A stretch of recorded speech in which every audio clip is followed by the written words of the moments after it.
Mesdames et messieurs, bonjour et bienvenue dans Focus Éco. En l'espace d'un quart de siècle, le chiffre d'affaires industriel du Maroc a quadruplé. Il est passé de 85 milliards à 800 milliards de dirhams. De leur côté, les exportations ont été multipliées par 6 pour atteindre 377 milliards de dirhams en 2023. Selon le ministre de l'Industrie et du Commerce, Riyad Mejdour, chaque jour, ce sont 2 milliards de dirhams de chiffre d'affaires industriel qui sont générés, dont la moitié à l'export. Rétrospective du secteur de l'industrie au Maroc, c'est le sujet de Focus Éco aujourd'hui. Ce sera avec vous, Monsieur Youssef Graoui, vous êtes économiste. Merci d'être avec nous. Merci Madame pour l'invitation. Alors, quel état des lieux et quel bilan faire du secteur de l'industrie en 2024? Absolument. Le secteur de l'industrie marocaine est un secteur qui est en très forte croissance. Nous remarquons un développement très important, notamment dans des industries de pointe. L'industrie automobile, l'industrie aéronautique.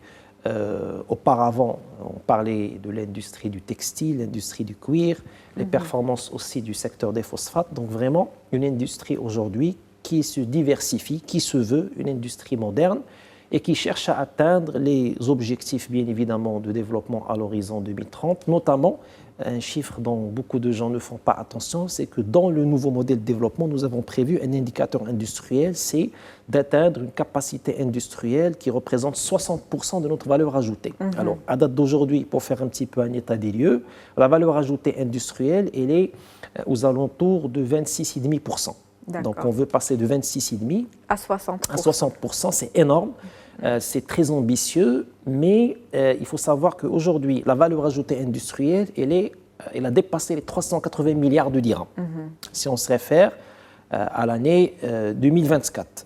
C'est énorme, c'est important, mais là où le bas blesse, c'est la valeur ajoutée industrielle, c'est-à-dire le taux de croissance qu'on génère, pas en valeur en dirhams, pas en milliards de dirhams, mais le pourcentage de développement de l'industrie d'une année à l'autre et les postes d'emploi qui sont créés dans le cadre de l'activité industrielle. C'est là où il y a problématique quand on se réfère, bien évidemment, au budget économique exploratoire du HCP, du commissariat au plan. On parle de quelque chose aux alentours de 3% comme taux de croissance au niveau de l'économie de transformation. Tout ce qu'on transforme en termes industriels, il est sur une croissance de 3%. Ça reste faible devant les ambitions du Maroc. Un Maroc à l'horizon 2030 qui veut s'inscrire dans son NMD, dans son modèle de développement et atteindre des taux de croissance de 7-8%. Donc vraiment, un travail à faire en termes de transformation industrielle, en termes de valorisation de la valeur ajoutée, travailler beaucoup plus sur les cycles d'exploitation, sur la performance industrielle des entreprises, qu'elles soient agricoles, industrielles ou même de services. C'est des défis énormes qu'il va falloir relever. Et puis, le côté emploi, parce qu'une performance industrielle signifie beaucoup plus de création de postes d'emploi. Ne serait-ce que pour vous donner un chiffre, si on prend la création d'emplois dans le secteur industriel, création d'emplois nets pour l'année 2023, nous avons créé environ 29 000 postes d'emploi nets. Quand on voit effectivement la destruction des postes dans le secteur agricole, elle est très élevée. C'est le dérèglement climatique, c'est les 5 années de sécheresse, etc. Nous avons perdu plus de 200 000 postes d'emploi, ne serait-ce que sur l'année. Ça ne compense pas le gap. Ça ne compense pas le gap, donc on a besoin d'une véritable performance industrielle. D'une part, comme vous avez dit, madame, pour compenser ce gap, et d'autre part, pour s'inscrire sur un cercle vertueux où on fait des taux de croissance très élevés qui sont portés par la valeur ajoutée industrielle, non agricole, et non pas celle agricole. C'est le défi à relever, en absolument. tout cas pour l'année 2025. Les PME représentent aujourd'hui à peu près 38%, quand on parle des entreprises industrielles. C'est un signe qui montre la diversité de l'économie marocaine. C'est vrai, l'économie marocaine aujourd'hui, elle a commencé à se diversifier. Pas assez qu'on le souhaite, parce qu'effectivement, il faut qu'on soit pionnier sur plusieurs secteurs. Et j'avais alerté dans pas mal d'articles scientifiques, de conférences dont j'ai fait partie, que cette performance industrielle ne doit pas tout simplement dépendre de 2 ou 3 secteurs. Je parle du secteur de l'automobile, je parle de cette ouverture dans le secteur aéronautique, donc il faut faire attention. Aujourd'hui, en tout cas, ces 2 secteurs, automobile et aéronautique, est-ce que ce sont les deux secteurs industriels qui tirent l'économie marocaine, principalement? C'est des secteurs qui réalisent des taux de croissance qui sont très élevés.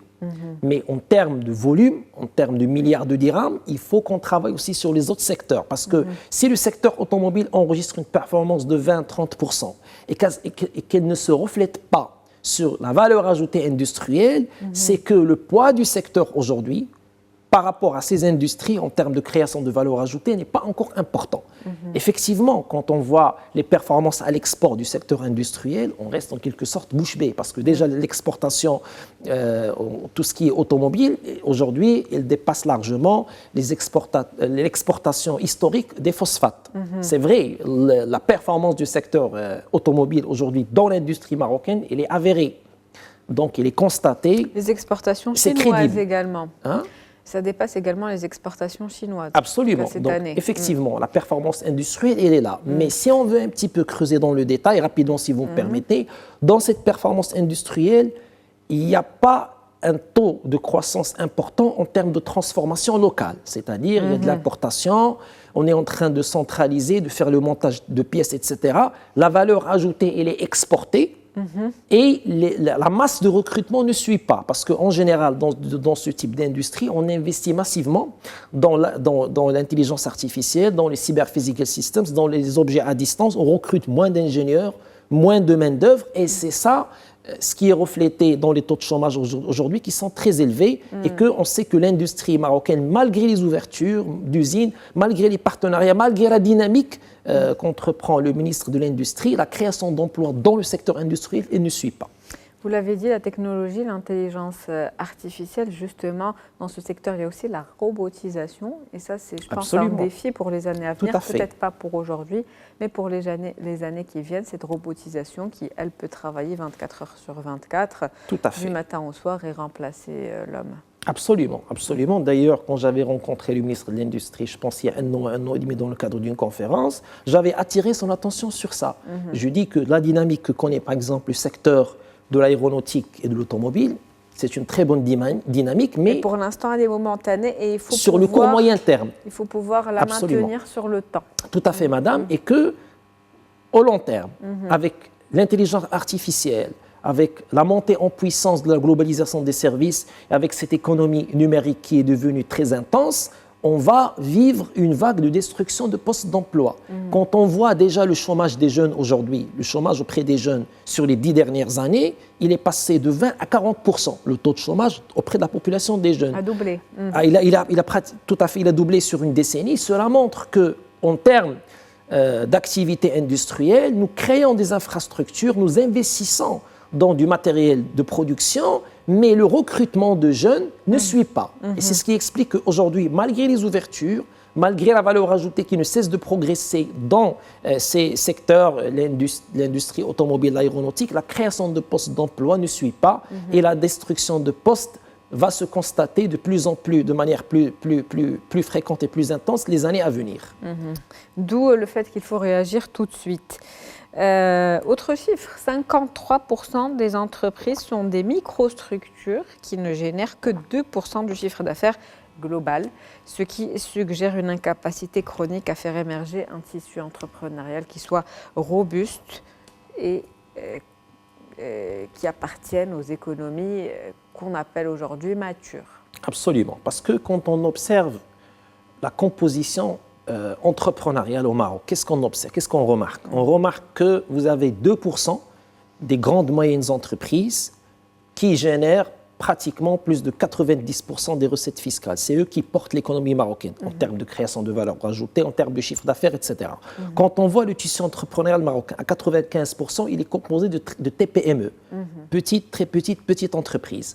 Ces entreprises-là sont en souffrance, n'ont pas assez de fonds de roulement, ne génèrent pas la valeur ajoutée souhaitée, problématiques d'accès au foncier, problématiques d'accès au marché public, autant de problématiques entrepreneuriales qui ne permettent pas à ces entreprises de s'inscrire sur des chaînes de valeur mondiales. Donc, ni de servir l'industrie marocaine, ni de faire de l'export en termes d'industrie, en termes de transformation. Le défi aujourd'hui, c'est de créer une synergie entre ces grandes entreprises et les toutes petites entreprises, de manière à ce que tout le monde coexiste et puisse se développer Absolument. L'objectif, c'est quoi? C'est de permettre au tissu entrepreneurial marocain d'accéder aux activités industrielles et que le tissu entrepreneurial marocain rentre en très forte synergie avec les grandes moyennes entreprises. Et justement, quels sont les enjeux là en termes de production locale? Vous en parlez. Bien sûr, l'enjeu. On assemble, Oui. mais il faut une valeur ajoutée qui soit plus importante. Exactement, parce que quand on fait des joint ventures, des partenariats avec des constructeurs étrangers, le constructeur étranger, il vient.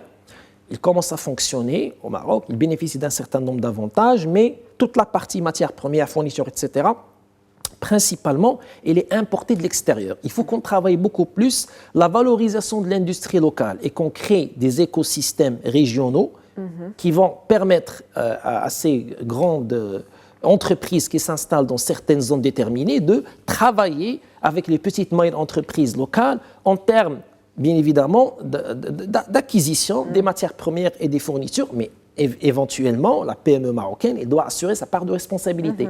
Travailler sur la qualité, travailler sur la partie marketing, être une PME plus professionnelle qui présente des services avec un accompagnement de bout en bout jusqu'à la livraison, à la mise en œuvre de la matière dans le cycle d'exploitation. Il faut que aussi les PME soient assistées, accompagnées par les grandes moyennes entreprises, par le secteur public, par des institutions bras de fer de l'État qui vont permettre à ces PME de se professionnaliser, de tirer profit, de trouver leur place avec ces grandes entreprises internationales qui ouvrent des usines à l'international et qui sont installées pratiquement sur 4 ou 5 régions du royaume pilote en matière d'industrialisation qu'on connaît, Grand Casablanca, Rabat, Tanger, Salé, et puis vous avez aussi la région de l'oriental qui est de très fortes gisements de productivité, sans oublier la région du Sud. Donc nous avons des régions gisements de productivité, mais la professionnalisation de nos PME, elle est de mise. Et pour pouvoir s'inscrire dans une dynamique d'industrialisation, dans une dynamique d'ouverture, il faut absolument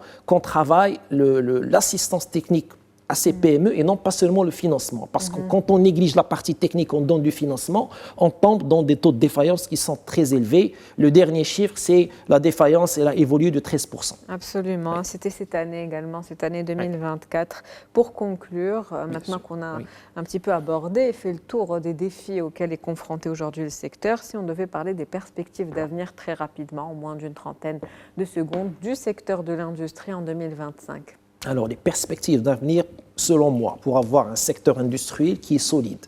De un, une force de négociation de la part du secteur public pour que, quand on signe des conventions, quand on donne des incentives, quand on donne des avantages fiscaux à des usines à l'international, à des entreprises, à des multinationales, à des sociétés pour qu'ils viennent s'installer au Maroc, il faut qu'on ait une visibilité sur le plan de recrutement, sur l'emploi des jeunes, sur le transfert de compétences, sur la formation, pour avoir des cadres et une main-d'œuvre qualifiée. Et ça, c'est pour hausser la compétitivité du Maroc. Et adapter à l'évolution technologique. Absolument.